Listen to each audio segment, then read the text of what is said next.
السلام علیکم ورحمۃ اللہ وبرکاتہ۔ Welcome to Islamic minutes.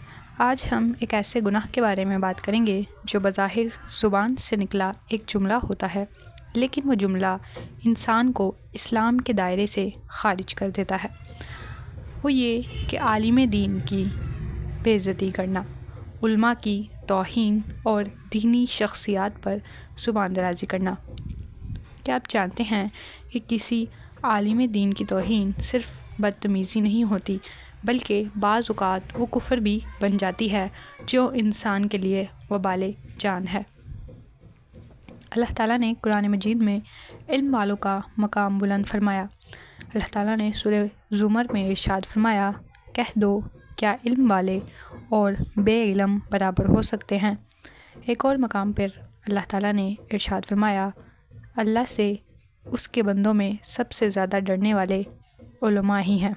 جب اللہ تعالیٰ خود عالم کو اپنے بندوں میں خاص مقام دیتا ہے تو ان کی توہین دراصل اس مقام کی توہین ہے جو اللہ نے ان کو دیا ہے۔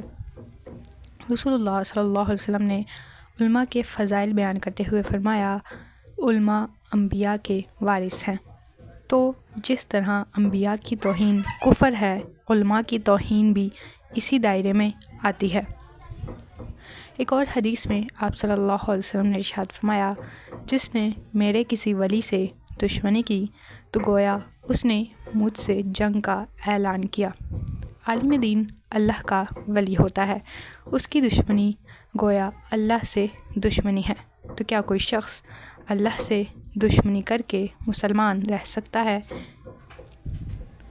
امام مالک رحمہ اللہ فرماتے ہیں، جو شخص اہل علم اور اہل تقوی کی توہین کرے وہ گمراہی میں مبتلا ہو جاتا ہے۔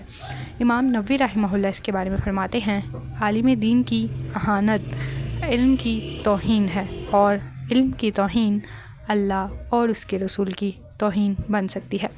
فقہاء کرام کے مطابق اگر کوئی شخص عالم دین کو تحقیر کی نیت سے برا کہے، بطور عالم اس کی بے عزتی کرے، تو اس سے کفر کا اندیشہ ہے۔ اگر نیت میں استخفاف ہو تو اس پر توبہ و تجدید ایمان لازم ہو جاتی ہے۔